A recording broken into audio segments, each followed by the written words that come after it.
Amazing band. Gold in the Air of Summer. I chose that one because we finally had a nice day in England. I don't know where you are in the world, but we've had a terrible year. I don't want to be that bloke that complains, but it's been shit. And people say, oh, it's good for the farmers. They need a bit of sunshine too, though, don't they? They don't just want 6 months of rain. What are they farming? Mould. I'm a mould farmer. I'm a farmer, apparently, sort of officially, because I own an orchard and a distillery, because a Dutch barn in a war. I could say I can't fight. I've got to go and turn apples into ethanol. I don't know what would ever want me now. Maybe 40 years ago. I don't even know if this is working, because it doesn't come up anymore. It just tells me how many people are watching, but it hasn't got all the little things before, because I think you have to be don't you have to join just to ask a question or something? I don't know. Something stupid. I don't understand it anymore. I mean, I could check. Why don't I check that I'm actually broadcasting? I'll go on my laptop and see if I'm actually broadcasting. I'll be all out of time, won't I? Hold on. Yeah, it's going out. It's happening. Good. Do you remember I did it once for half an hour and it wasn't broadcasting? Fucking annoying. I mean, it's already a waste of time. So to waste that time, I mean, it's a double fucking waste of time. My red face. I caught the sun a bit, didn't I? Played tennis. Yeah, I've been eating peanuts. That's why I'm doing that. I'm not prepared for TV, am I? That woman got in trouble for doing that. I'll just be on there reading the news like that. Be like that. Yeah. More inflation. Earthquake. Right, let's get through the questions. I put it over that side for a change. Sam B. If you could only listen to one artist or band for the rest of your life, who would it be? Oh, that's too hard, because it wouldn't matter who it was. Was it like the first one that sprang to mind, David Bowie?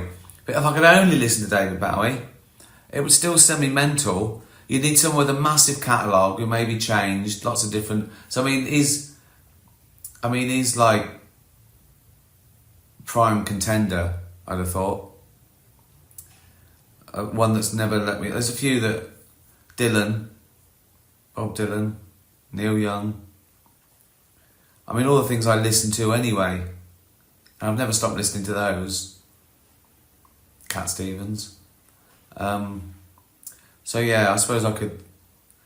Radiohead maybe.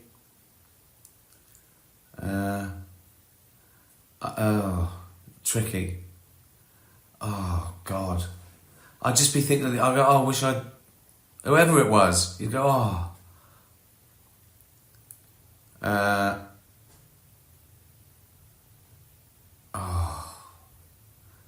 That's too difficult. I'll go David Bowie. But whoever it is, that is the beauty, isn't it, of variety and choice. That makes me laugh when people used to complain about there's too many channels on TV. You don't have to watch them. Oh no, there's 200 channels. Yeah, just watch the one you like, or don't fucking watch. Isn't telly shit? Isn't ordinary telly shite now? God, blimey. I think the only thing I watch on terrestrial telly, The Chase, where one of those with titty.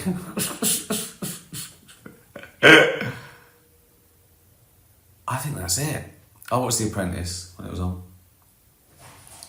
I just watched Netflix every night, or some sort of streaming, or you know. There's no reason to just sit in front of a telly and have no choice anymore. I think everyone agrees with me. Julia Campbell, have you watched Kin? Talking to telly, I think it's fantastic, especially the second series. I haven't, but it's on the list. It might even be next. We're just finishing something off. Do you have any new programme recommendations? Well, this year, I think maybe, I don't know why, it might have been a mixture of COVID, the writer's strike. There seemed to be less new stuff. So I watched Borgen from the beginning, all like 5 series, and the 10 years later. And we watched The Bureau from the beginning. And that you know, gave us a couple of months. Last really, really good new thing I watched is a thing called Deliver Me, a Swedish sort of crime drama, but more. Really good. Always watching the original. I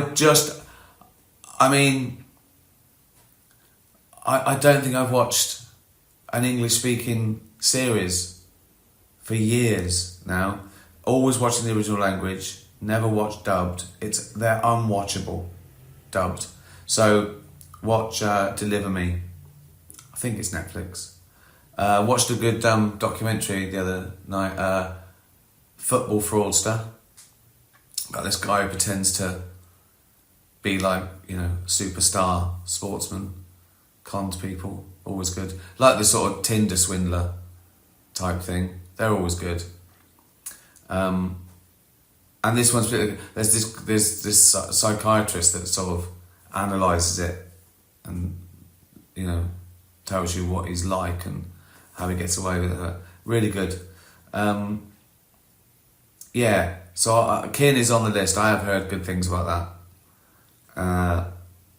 Taco King, what's your favourite line you've ever written? Oh, that's impossible as well. I've written a lot of lines.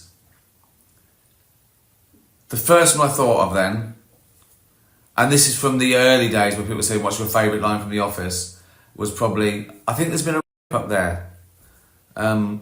But I've written a lot since. And it's all about context as well. That's a funny line because of what's happening. Brent wanting to be the centre of attention. He's trying to win by just... It's all context. That any line by itself is nothing. It depends what's happening. Unless it's a one-liner. So maybe something from a stand-up or... But I like there's lots of lines I like. Like from Afterlife. I'd rather be nowhere with her than somewhere without her. There's lines that I'm sort of proud of, but it's all contextual. Some stand-up lines maybe. Lines from the Golden Globe, because they're so standalone. They've got to be like just perfect one-off. What that were? I like the one from the last one when I said to them all, if you started a streaming service, you'd call your agent. When I said they spent less time in school than Greta Thunberg. So they're sort of like, I suppose they're good standalone lines. I think one of the first lines I ever wrote for the Golden Globes when I knew I was doing it was, I like a drink as much as the next man, unless the next man is Mel Gibson. That's hard, that one. Keena, do you ever plan on writing a book? I assume you mean a novel. I've written children's books and, you know, script books and Brent's songbook, but they don't count. They're too easy. But have I ever considered writing 100,000 word novel? God, blimey, it's too hard. I mean, the answer is yes, but then I go, it's too hard. Oh, I did think about it. I remember when I was sort of 18, 19, 20, and I was thinking of doing things. You know what I mean? You want to be a pop star and an astronaut and a novelist and all those things that you think of, an artist, all those things you dabble in. You go, nah, I'm not right, or it's too hard, or you find something you like more. So early days, I might have. I remember when I was on the dole, and I must have thought about writing a novel, because I used to go to the library every day. I used to go to museums and libraries and, spend my time thinking I've got to do something, either get fit or learn something. And I used to go to the library every day. And I remember looking at how to write a novel, one of those books, how to write a novel. And it just ended up annoying me. And it made me decide, if I ever did write a novel, what my first line would be, because this book annoyed me. It was quite a stuffy, old book. I think it was one of those books that was written in the 50s or 60s. I don't know. But I remember I skim read it in the library, and it said, never start a novel describing the weather, right? And it said, never start a novel with swearing. And that made me decide that if I ever did write a novel, the first sentence was going to be, it was raining like a... Just because that book annoyed me.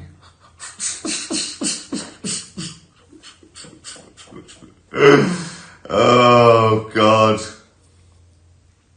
So, yeah. I do this thing with Jane, right? If we're walking down the street, right? And there's just a really sweet old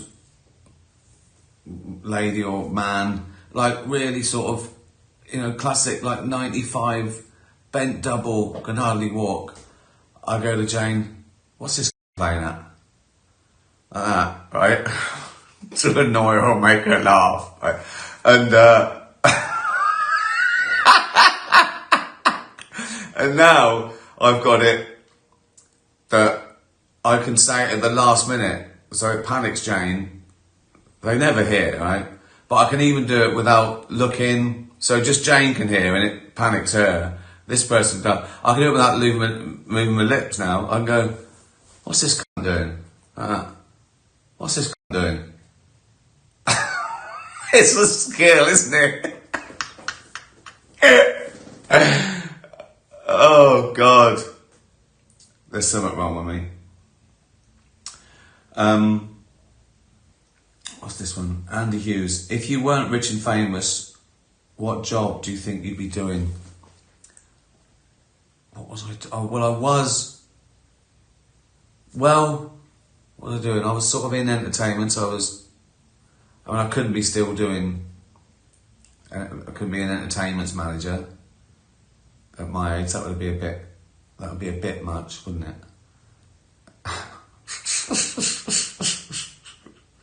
Organising fucking drill discos.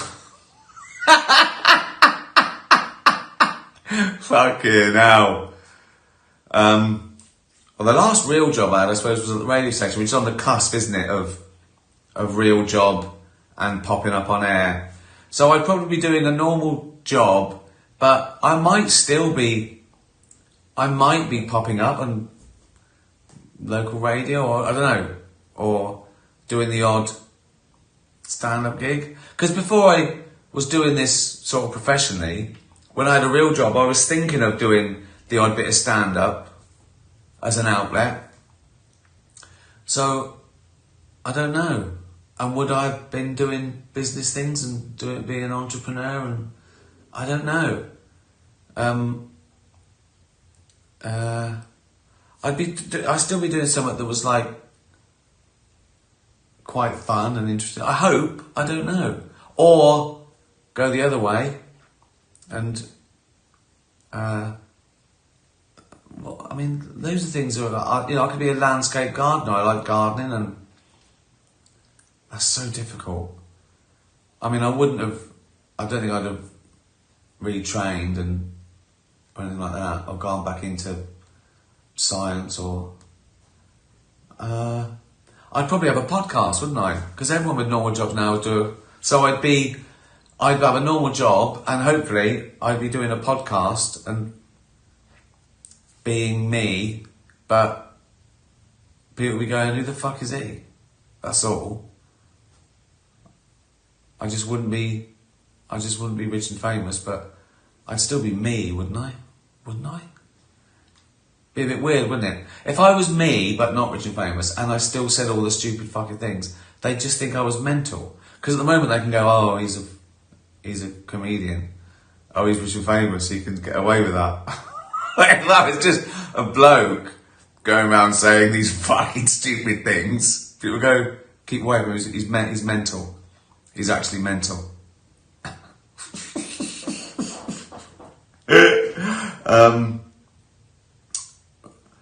Ash, what would you like to be in the next life? A frog, a chimp, or an elephant? And why? Well, I wouldn't want to be a frog because I wouldn't know I was a frog, would I? I might as well be a rock. Frogs don't sit around thinking, oh, I'll have a nice worm today. They don't think, do they? They've got no... I mean, that's like not existing, isn't it, really? For me to choose, I mean, it's fine if you're a frog, being a frog, but it would be I think, I love animals, but I think that would be a little bit of a calm down.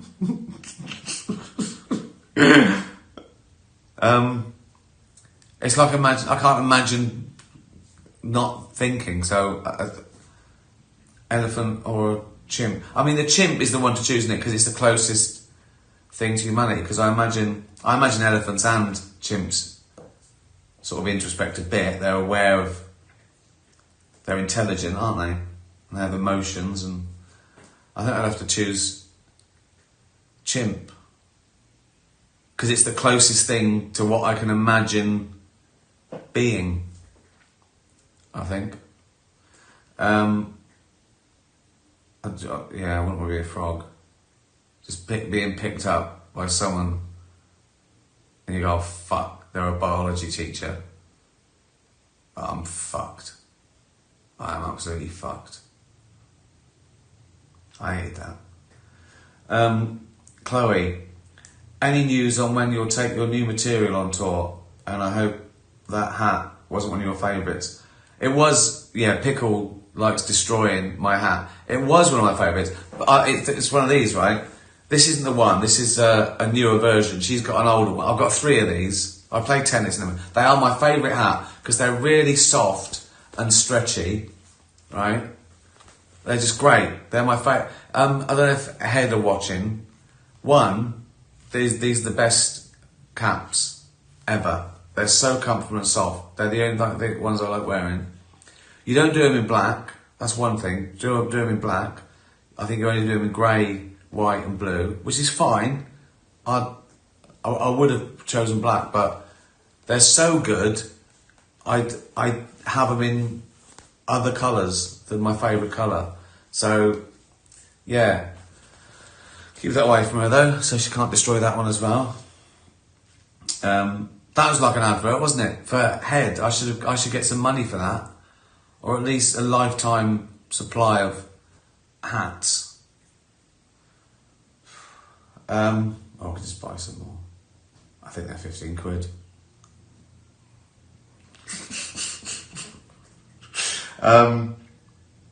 Any news on when you take a tour? Yeah, I mean, it's happening. I've done about 40 or 50 new material nights, honing it. I've got about 50 minutes now. It got to 45 really quickly, and I was sort of adding stuff. But when you got a really good sort of 45 and you add something, it stands out as not very good. So you go, oh fuck, that's ruined the 40. You know what I mean? You lose your nerve a little bit.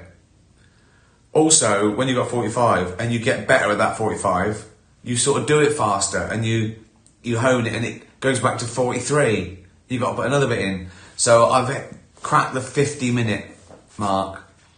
And when I've got a definite 60, I'll put the tickets on sale, and I reckon I'll do my first full ticket price gig in a theatre September, October, and I'll do theatres up till Christmas.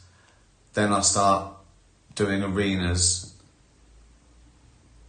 in UK and Europe, and I'll do all my favourite places, and America. I'll do, the usual. I think I'll do the Hollywood Bowl again, New York, all my favourite European capitals and all that. Get that done. Netflix have already. I can't say too much, but you will be watching it either live or on Netflix. That's all I'll say. Jeannie, could you take a week's vacation and not think about work? No. I don't think we've had a proper vacation, a week somewhere, walking, sitting on the beach, I don't know, for 30 odd years. I don't think I could do it. I don't think I'd do it now. I don't think I'd like it. Well, I never really, I can't do one of those when you just sit around the pool or for a week. I'd like a couple of days off. I like it when we, I do a gig and I have 40 hours off and I do a gig. That's nice. That's a little break. But I just don't think, I can't do anything and not think of work. I mean, I could enjoy not actually having work. I'd love a day off to mooch around and do what I want. I'd like a doing things holiday, a tennis holiday or a windsurfing holiday, I suppose. But I think a week's even too long for that. Couple of days of that, couple of days sitting around. I mean, I just think I use it to think of stuff and come up with new things. That is my favourite thing, having time to create. So it would be impossible now, I couldn't do that. I could do it with, I could not be on the phone, but I'd still be thinking of work and thinking of ideas. Monsieur Dougal. Bonjour, Monsieur Ricky. Do you have a tool belt, and what's your favourite hand tool? I don't have a tool belt, but I like the idea of one. I'd like it to be like a bat belt though. It wouldn't just be for DIY, it'd be for everything, wouldn't it? Favourite hand tool? It's got to be an axe or a hammer, because they also double up as a weapon. So, knocking nails in, smashing burglars in the face. Axe, lovely. Oh, I love an axe. It's great, isn't it? I love walking around museums when you see the medieval axes and Viking axes. We saw one axe that was like an axe with a pointy bit. So you could go, do I smash his face in or poke him in the eye? They feel right, weren't they? The axe or the little axe and the claw hammer. It's my favourite tool. Where the term tooled up comes from. I mean, the chisel, it's great. I watch those videos when they're just like making things. Just a real good craftsman just making something, a dovetail joint, I love all that. Just restoring a table. I love all that. I just can't do it though. Well, I probably could if I put the effort. It's possible. I have the capability, I guess. If I did a year's training. No, I love good workmanship. I think it's great, but I haven't got the patience or the skill. Yeah. When talking of weaponry, when Jane ever asked me, she says, "Oh, it's your birthday soon. Give me a list of ideas." I do a thing like knuckle duster, shoe with retractable blade, walking stick that's a sword. She goes, "Oh, seriously, what do you want?" Individual drone, jetpack. Well, that's it, isn't it? What another load of bollocks that's been. Thanks very much for following. Thanks for retweeting everything. Thanks for helping animal charities. Can of water. We've even moved the where we get the water from to the UK to help the carbon footprint. Saving the planet, getting it drunk. Be nice to animals. Cheers. Tatty bye, everyone. Tatty bye.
Hello.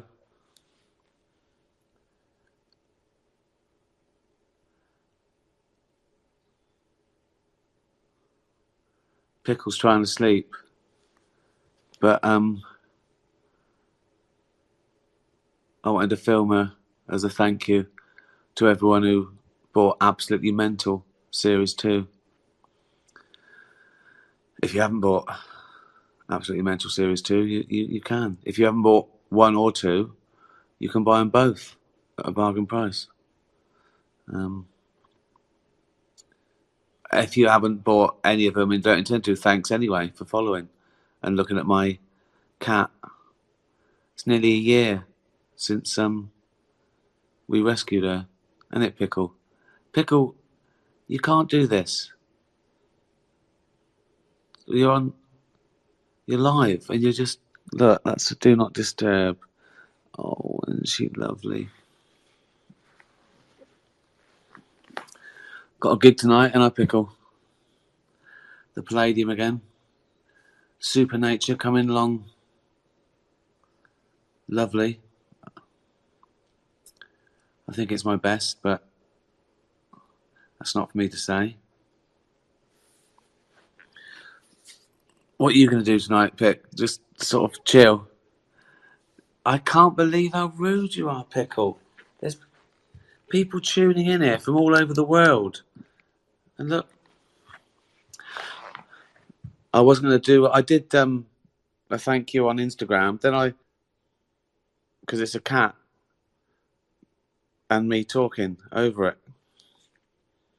So it's not annoying.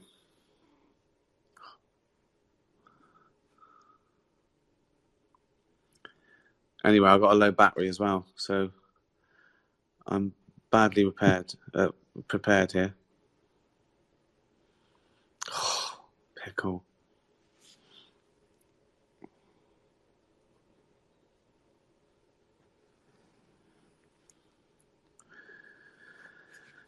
Still trying to sort out international travel and gigs around the world. I can't stand having to cancel. I'd never cancelled a gig. Been on stage, dying of flu, bad back. I've taken private jets. and helicopters. And it's so frustrating. And there's a few more that are in jeopardy because of international travel and visas and what we're allowed to do at the venue and stuff. And it's so frustrating because people have bought tickets. They've had tickets for like a year and a half, and it breaks my heart. But if I have to cancel any more, there's not many to go, but there will be more. It's getting to that point where you don't want people to waste their money on flight and hotel. So I apologise in advance, but just know there was nothing I could do about it, and that I'll come next year, even if it's a different show. And I'm so sorry. But yeah, you can watch this one on Netflix, and then I'll come with a new one if I don't come to your city. Is the show tonight cancelled? Someone said, no. This is international. This is like certain countries are still. I don't know. Oh, yeah, that I know. The US is I think the US is the worst. We've been trying to put gigs into like bigger venues, like a half capacity, like But it's just we're doing everything we can. It's only a few. All the UK ones are going ahead. So yeah, just apologies. But it's not my fault. Of course it's fucking idiots in charge that can't get their act together, changing their mind at the last minute. But yeah, it's gutting. It's really annoying having to do it. I still, right to the last minute, you think, maybe I could come into this country and get into that way and then do this, and we could move it to this venue, and we've just tried everything, and sometimes they just won't let you do it. Either I can't get into the country with a visa, or it's so frustrating, and it's still not over, and people are still arguing about who's allowed to travel and what you have to do, and then you can be stuck there in a hotel room for 10 days or something. I can't wait for it all to be over. What a life this cat has got. She doesn't know that.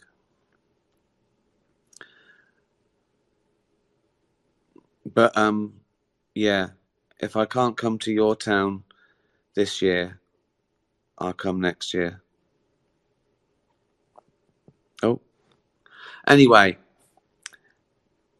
in the meantime, watch Afterlife again.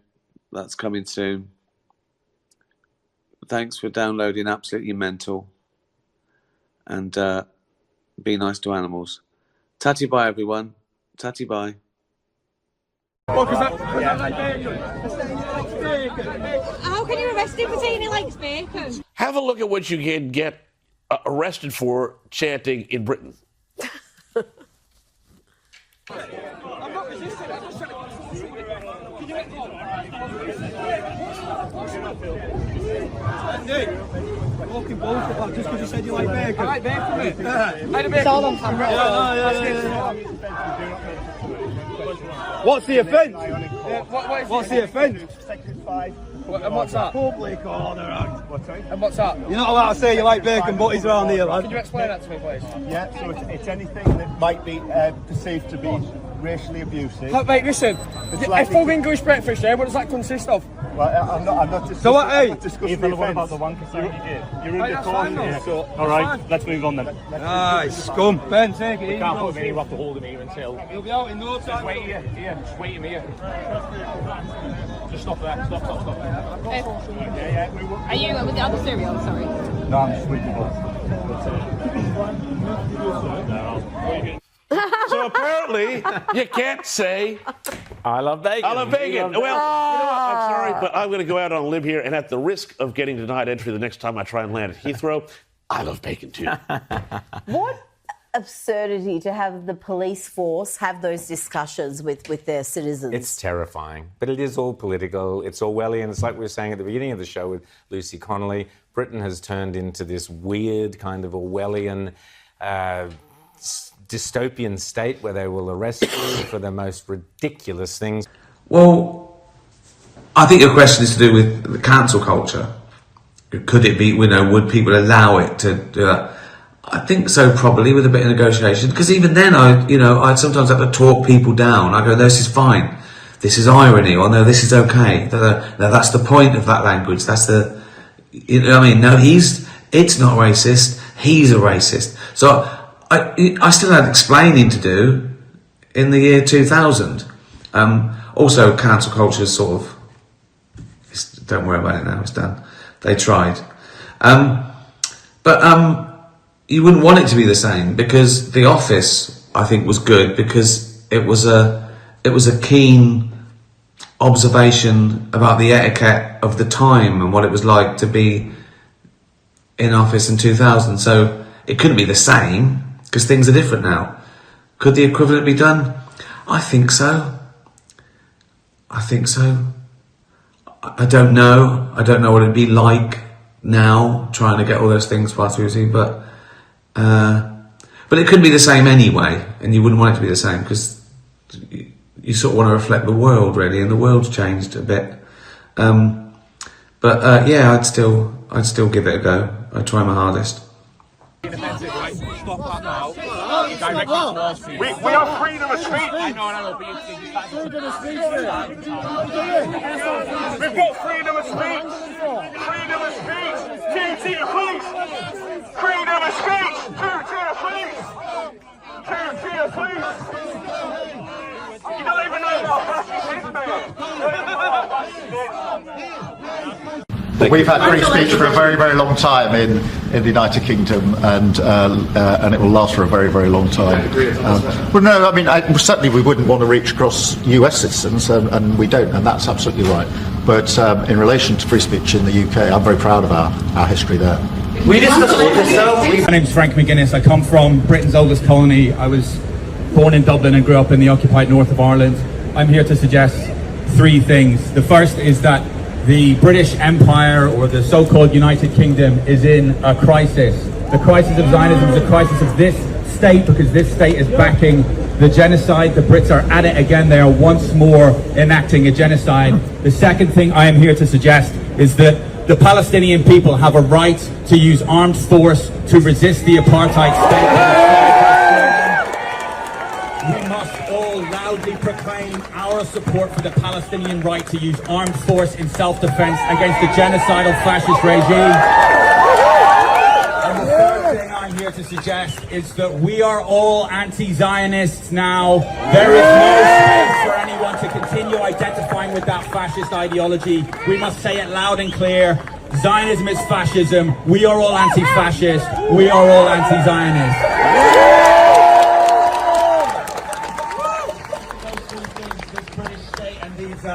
The violent enforcement arm of the state that you see surrounding you today, the Metropolitan Police, are of course complicit in this crisis. Yes. They've hyper-scrutinized our speech, they've hyper-scrutinized our placards, they've hyper-scrutinized our social media to try and find some foot that we may have put wrong, to try and test whether we've contravened the ridiculous terms of the Terrorism Act 2000, to try and insinuate that we are terrorists and anti-Semites for opposing their little loyal Jewish Ulster, as the apartheid state of Israel is once called. The British state is up to its neck in Palestinian blood. Yes. The blood will never wash off. Keir Starmer will forever be remembered as the war criminal at the top of the British Empire that presided over this genocide. Liam should not be on the inside of a dock. Keir Starmer will hopefully one day see the inside of a dock of a war crimes tribunal. So will his colleagues in the British Empire who did this to Palestinians. The Terrorism Act 2000 is in a complete legitimacy crisis, not just because of its use to try and attack the comrades in kneecap. They're using it to try and attack everyone. They've made an astonishing mistake in trying to ban my friends in Palestine Action. That group should never have been attacked in the way that it was. Those laws should never have been passed. The British state has no business lecturing anyone about violence. They have no business lecturing anyone about racism. They have no business lecturing anyone on how to resist colonialism. They are one of the most violently racist colonial empires in human history. They should sit down and Fuck the British state! have a right to armed resistance against this fascist empire as it attempts to enact a genocide against them. Yes. You think about the good people in the Front Libération Nationale, the FLN, that liberated Algeria from the French colonizers, good friends of the British Empire. The people of Algeria fought with guns and with bombs against the people colonizing them at staggering cost to themselves. Let me remind you, it took 1 million Algerians, 1 million Algerian lives to drive those French colonizers out of Algeria. But they did it. It is one of the most successful instances of anti-colonial resistance in human history. No Pact Iran! We are all anti-fascist! We are all anti-Zionist now! Do not be complacent. Your government, our so-called government, the British Empire, that colonized my homeland and that colonized Palestine, is at it again. They're engaged in the mass murder of Palestinians because they're viewed as a racial threat to the demographic purity of their little loyal Jewish Ulster. We must not be complacent. Coming to this rally is not enough. We must escalate our opposition to their genocide until it is definitively defeated, until a ceasefire is called, and from there we must dismantle the apartheid state of Israel and consign it to the dustbin of history. Glory to the resistance and its martyrs. Shoki Allah! Queen, Somebody to Love. I think that's my favourite one of those. How are you? Fair enough. Don't know where you are, but it was warm here in London. 30 degrees again. So yeah. Hope it was nice where you are. I hope you like that. I hope you like hot weather. Hi from Hollywood. Right, you can come in handy. I haven't got an Emmy campaign. I did ask for some questions before I get onto that. Right, okay, this usually kicks it off, doesn't it? And sort of gives us some sort of structure. Jamie Redknapp, hello. Right. Justice for Gabby says, who's the funniest person you've worked with? Oh, it's David Earl. Overall, I just think, as Kev in Derek, some impossible scenes. That if there's a scene, and this has never happened before, that we couldn't finish it. I couldn't do it because it was too funny. It didn't end up in the show. I don't just mean an outtake. I mean a scene that we couldn't do. It's Kev telling Derek how he gets Janice into the caravan. Right, look it up on YouTube. And in Afterlife, I mean, he's not in Afterlife much. He's going to be in it a bit more in the third season. But just to be opposite him, and his nervous tics and everything. Yeah, God. United Mika asked, what's my favourite gig? Oh, no, that's tough. That's tough because I've seen so many. I was a promoter at a venue for like 5 years, and I saw 3 gigs a night. And I mean, you know, bands like Suede, Radiohead, Pearl Jam, Spin Doctors, you know, the Pogues. I've seen Bowie, Elton John, Rod Stewart, Oasis. I think Kate Bush, Hammersmith. it was just magical. Because I've loved her stuff for so long, and she doesn't do a lot. She's not out and about. She hasn't said something stupid on Twitter. You know what I mean?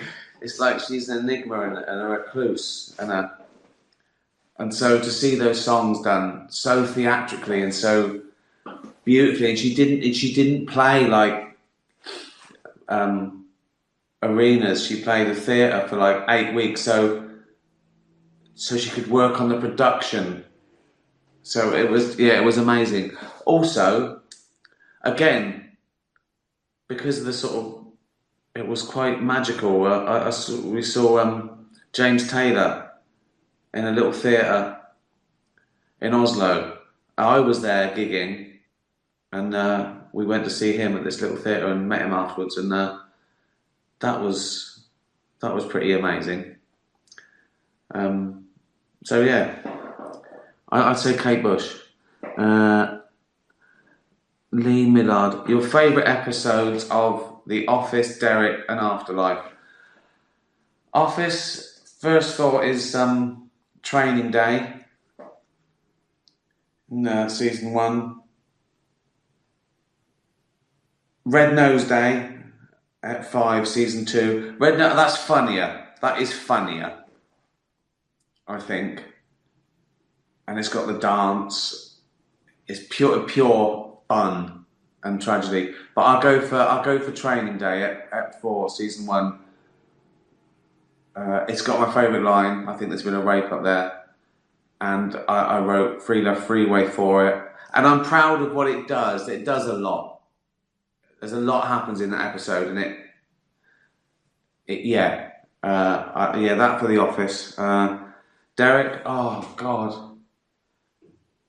Again, probably not the funniest episode. In fact, the saddest. The Ivor episode where Derek has to put the dog down. Well, and I love it when I love the special of Derek when Kev's in hospital and we see his 2 brothers and his mum and his dad. I mean, again, just pure funny, just ridiculous.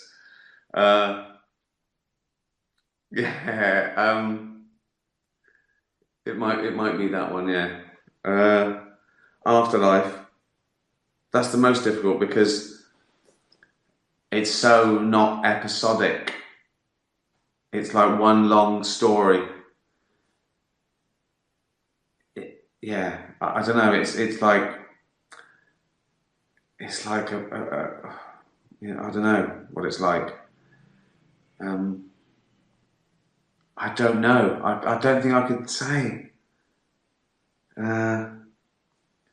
Although I always like the Ep 5s and 6 of Afterlife. I think it grows each series. I think everything gets better and better. So I'll go for Ep 5, series 2, with the Amdram performance, and that's got a bit of everything because that's got a lot of tragedy and sadness, and it's got pure funny. So Training Day in The Office, the special of Derek, and Ep 5, season 2 of Afterlife. Good question, that. Fiona, is Jane celebrating her badminton win? Yeah, that's rare, so it's even more gutting. So yes, I think she ran round the garden. It was hot. I mean, no excuses. I had a nap. I was a bit sluggish, so she had a nap. But I think the heat affects larger mammals, doesn't it? That's why the hippo spends a lot of its time in the water. Not only does it help its buoyancy, but it keeps it cool. Because I can reach ridiculous temperatures if exposed for a long time to sunlight. I wear black, right?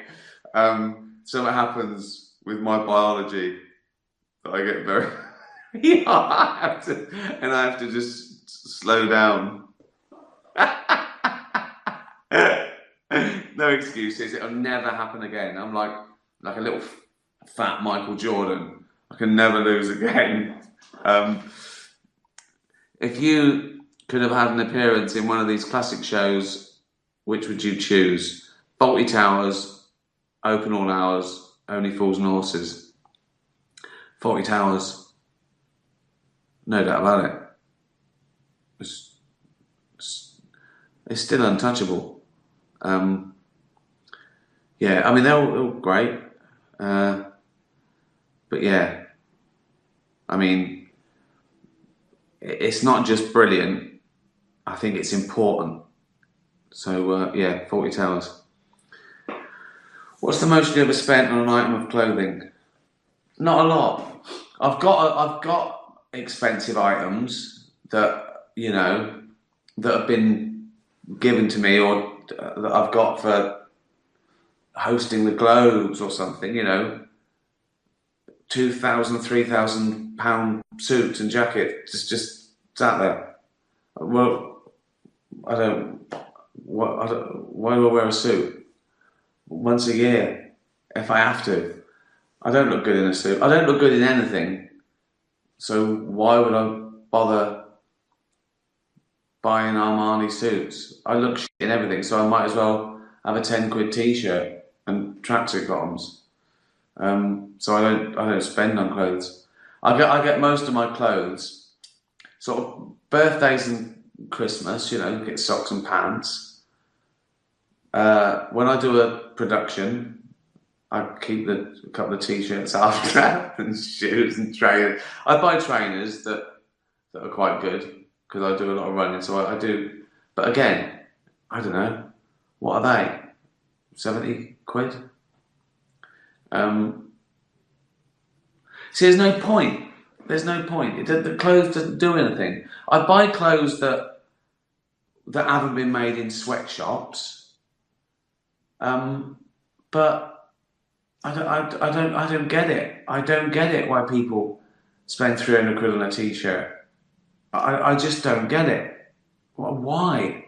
Who cares? It doesn't do anything. If it was a bulletproof t-shirt, that would be great. I'd like that. Or it did something. Do you know what I mean? It made you run fast. If there were trainers that made me run 40 miles an hour, yeah, I'd spend, I don't know, 100 grand.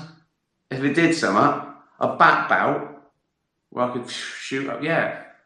A jacket that, a cloak that made you invisible, a million pounds. Anything that made me fly, my entire wealth. If there was a helmet, a crash helmet with a propeller, right, that would just take me up, 5 million pounds. If it, you know, it has to be guaranteed and last me a long time, but.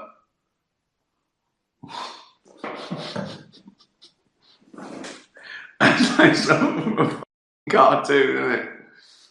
I'd love that. So no, I don't spend any money on clothes. They're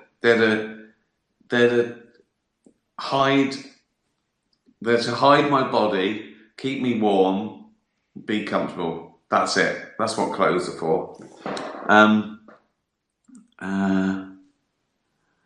Steve in London says, will you speak out in defence of free speech, particularly attacks on comedy? All the time. Yeah, that's the hill I die on. Freedom of speech is fundamental. You can't have a free society without it. It's good for everyone.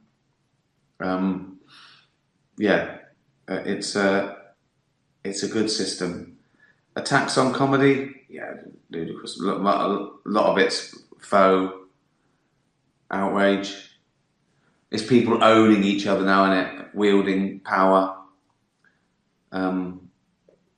That sort of virtual signalling it's meaningless. It's when people pick up on things and they want to be they're the ones that want to get credit for the hashtag. They want to be known as the person who, you know, and it's pure. It gets ridiculous to the point where everyone wants a piece of it. So it's basically going, look at me. I'll pick up on the tiniest thing. That's how perfect I am. That's how brilliant. That's how brilliant and woke I am. That I don't. And they start eating their own because it's a form of sort of dogmatic purity where if they can't own the other side, they purify their own side to make them better. So yeah, it's ludicrous. Ignore it. Just ignore it. They can't do it. Just ignore it. Someone says, "Oh, you can't say that." I go, yeah, all right, yes, oh, yeah, whatever. Yeah, bye. Fuck 'em. Do you have misophonia? Oh, misophonia. Is that's noisy eating, isn't it? Oh, definitely. Oh, yeah. Oh, God. Any noise annoys me now. Any unnecessary noise annoys me. I just want it stopped. I just want it stopped. But yeah, noisy eating. Oh, I got annoyed on the plane once. It was first class. This woman, right? She sort of got up from her seat and she went to the toilet, and she was just too tired. It was like she was just too. I was thinking, but it was like she was showing off, going, "Look how tired I am." How can that? Oh, anything annoys me. Someone typing had bangles on. Like typing it. Why do people have to type so loud I don't make a noise when I type. Why are they doing that?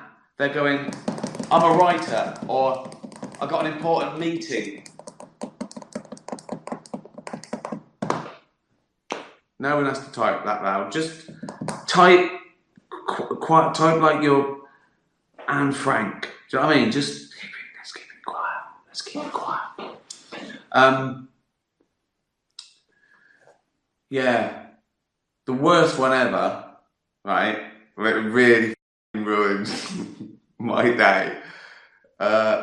We just had a walk around San Francisco, right? I was playing there a couple of years ago. It was just beautiful. Around the harbour and around it was great. And then we found this beautiful restaurant right out, like on the not a pier, but like a little thing that jutted out, and there was a pelican and there's a seal, and it had just opened. It was empty, and we got a window seat looking out over the bay, and a lovely waiter who said, who was talking to me, and he said, "Oh, he used to live in London." It was just like, it was amazing. And then every now and again, someone would come out with sort of like plates or something, like the busboy from the kitchen, and he'd stand there and sort of look around, and he'd do this. And the first time, I thought, "You're kidding, you're joking. This is a restaurant, right?" And I went, "Do you hear that?" And Jay went, "Yeah, just ignore it, right?" No, what? So I can't be that guy that shouts at a little, I go, "Oh, mate, that's disgusting," right? YouTube, right? So I've got to sit there and take it, right? And every time it came out, it was inevitable. You know, it's that thing that's like a sort of torture that it comes out. In the end, I was just doing this to make myself feel better, right? Just to myself, like that. Just to James going, "This is nice."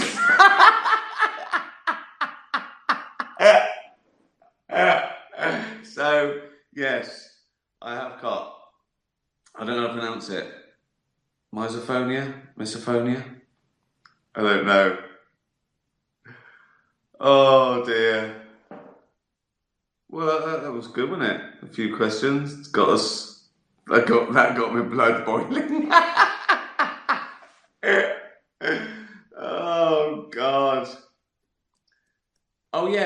to say? The first one said hello from Hollywood. Yeah, it's like the Emmys, the Emmy voting next. Well, I've got no chance. I've got no chance. All the same shows are going to be up at the big sort of network comedies and that. And Afterlife is like, people go, is that a comedy? There's no falling over or anything. No studio audience, and there's big film stars doing TV now, and so anyway, I think my best chance is comedy performance. I've done well in that. I think that's my most nominations for all my awards is performance, more than show, more than writing, directing, whatever. So that's my best shot. But Netflix aren't doing anything. They're not doing a campaign this year. I think because of the pandemic, they do the odd billboard and poster, but there's no one. There's no point. No one's in, or haven't been in cars or airports or anything. So yeah, I don't know who the Emmy voters are. They don't get sent screeners. It's just on Netflix. So if you know any, tell them to watch. Give me a vote, will you? Could you do my campaign for me? No point in doing it around the rest of the world. I think most of the Emmy voters are in LA. So if you could do a little campaign, do your own posters. But a little poster. Like in America, they have those things, vote Romney, right? On their door, in their garden. Do that. People might think I'm running for president. That's all right, isn't it? Vote Ricky Gervais, Afterlife, Dear Emmys. You know what to do. Or that thing they did, that amazing thing they did, that run up to the White House, the Black Lives Matter. Could you do something like that for me? But in LA, could you? Oh dear. Do a campaign for me. Just in the Hollywood, LA area. If you know where any Emmy voters live, just do it outside their house. Is it illegal? No, you can do anything now. People are ripping down statues. People are going, yeah, whatever. So if you're allowed to rip down statues, you're allowed to put up a little poster, vote Ricky Gervais for an Emmy, aren't you? If you're walking around with a big poster and the police go, what are you doing with that? You can't. You go, look, there's someone ripping down. There's someone knocking down Mount Rushmore over there, and they go, oh yeah.